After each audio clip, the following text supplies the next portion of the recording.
Bismillahirrahmanirrahim.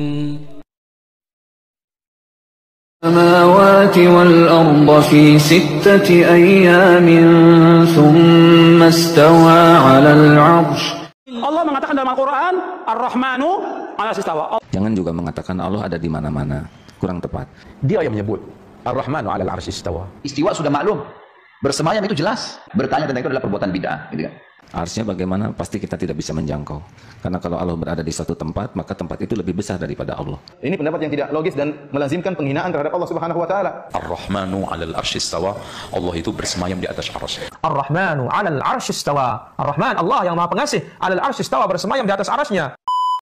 Bismillahirrahmanirrahim. Assalamualaikum warahmatullahi wabarakatuh. Alhamdulillah, wassalatu wassalamu ala rasulillah. Maba'ad, teman-teman yang semoga dirahmati Allah Subhanahu wa ta'ala. Masih terkait video Ustadz Nuruddin, atau yang lebih dikenal teman-temannya Ustadz Mang Udin. Karena di dalam pertemuan kali ini teman-temannya, saya akan membantah perkataan Ustadz Nuruddin ini atau Mang Udin yang mengatakan Syekhul Islam Ibnu Taimiyah itu akidahnya menyimpang karena mengimani Allah Subhanahu wa ta'ala di atas arsy.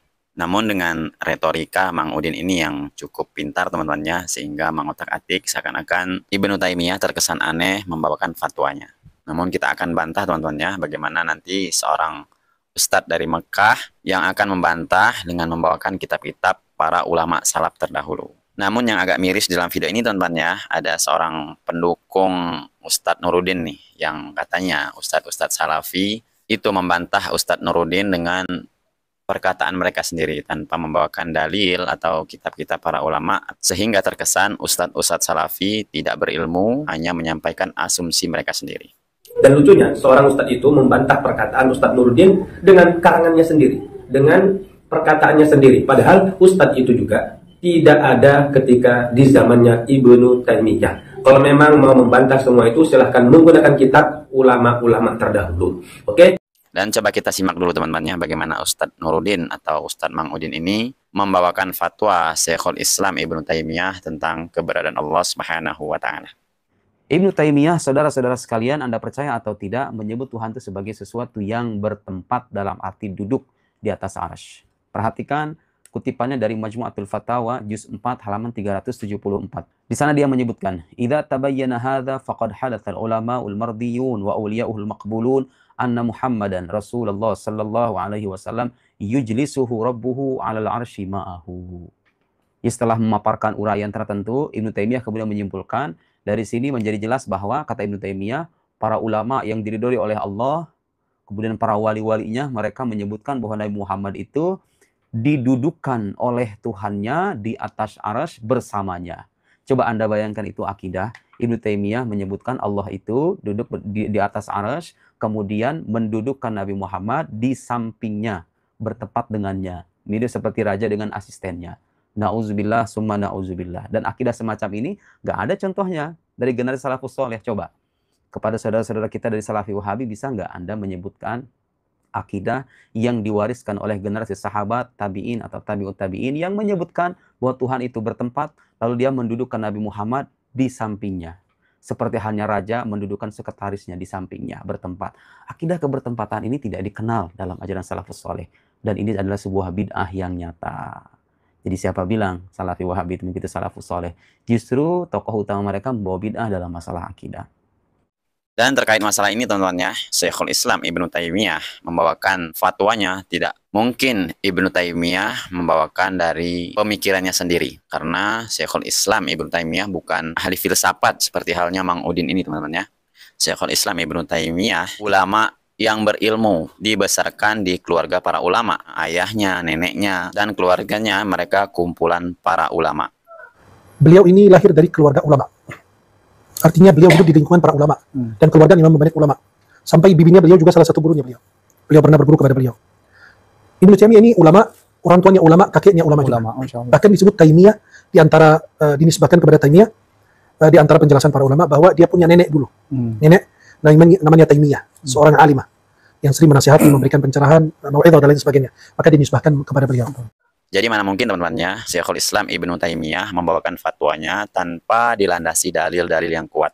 Tidak mungkinlah sampai disematkan gelar Syekhul Islam itu didapatkan pada dirinya kalau beliau ini tidak diakui ulama seluruh dunia. Dan murid-murid Syekhul Islam Ibnu Taimiyah ini tentunya sudah sangatlah banyak. Salah satunya ulama yang sudah kita kenal seperti Ibnu Katsir, Az-Zahabi, dan lain-lainnya. Mereka semua adalah murid dari Syekhul Islam Ibnu Taimiyah. Dan teman-temannya, mari kita simak saja bantahan dari Ustadz Nuruddin atau Ustadz Mang Udin dengan muridnya ini atau dengan fansnya ini yang mengatakan bahwa pendapat Syekhul Islam Ibnu Taimiyah tentang keberadaan Allah Subhanahu wa taala itu bukanlah pendapat ulama salaf terdahulu. Dan coba kita simak Ustadz dari Mekah ini membawakan kitab dari para ulama tentang keberadaan Allah Subhanahu wa taala. Coba mari kita langsung simak videonya sampai selesai. أعطني واحد من الصحابة قال بمعنى استوى استولى في كتاب الأسماء والصفات للبيهقي المجلد الثاني صفحة 304 ينقل كلام الأوزاعي يقول كنا والتابعون متوافرون نقول إن الله تعالى ذكره فوق عرشه ونؤمن بما وردت السنة به من صفاته جل وعلا. قال الأوزاعي كان مكحول والزهري يقولان أمر الأحاديث كما جاءت. استوى نفهمها، الاستواء معلوم والكيف مجهول، أما أنت حرفت وبدلت وأولت، وهذا مخالف للسلف الصالح. يا أشعري اللي ما تعرفون ربك. ننظر الآن إلى عقيدة أبو حاتم وأبو زرعة وهؤلاء من التابعين.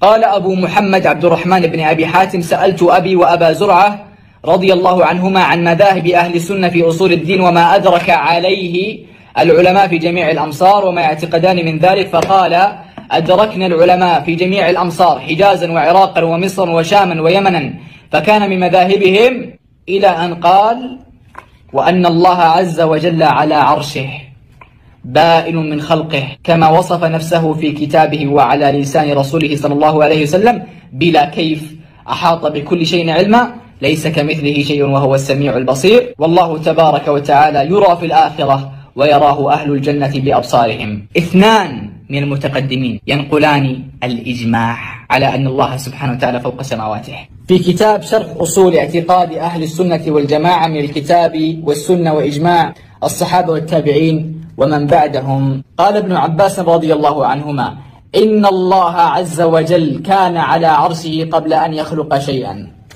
يلا. أما بالنسبة للمتأخرين هذا كتاب العرش للذهبي ينقل كلام الصحابة. أبو بكر الصديق من كان يعبد محمدا فإنه قد مات ومن كان يعبد الذي في السماء فإنه حي لا يموت. وحديث عمر بن الخطاب قال عمر ويل لديان من في الأرض من ديان من في السماء يوم يلقونه.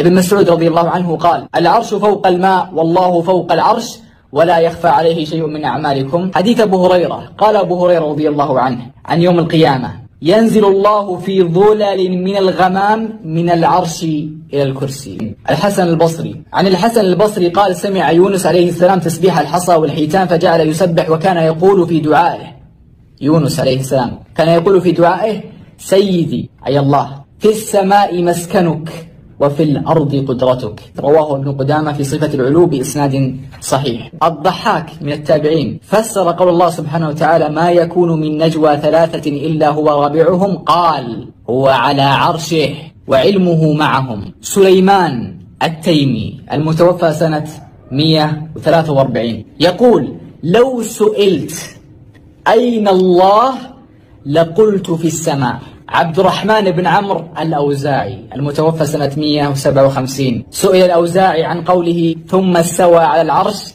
فقال هو على العرش كما وصف نفسه. طيب في الأخير هذا كتاب الإبانة لأبو الحسن الأشعري يقول إن قال قائل ما تقولون في الاستواء قيل له نقول إن الله عز وجل مستو على عرشه كما قال الرحمن على العرش استوى وقد قال الله عز وجل إليه يصعد الكلم الطيب وقال بل رفعه الله إليه قضي عليه. Apa belum cukup teman-temannya apa yang dikemukakan oleh Ustadz dari Mekah tadi tentang pembahasan di manakah Allah Subhanahu wa taala. Banyak sekali kitab-kitab ulama salaf terdahulu yang mereka tidak pernah mengotak-atik atau tidak pernah membantah ayat-ayat Allah di Al-Quran tentang keberadaan Allah Subhanahu wa taala, bahwa Allah Subhanahu wa taala di atas arasnya.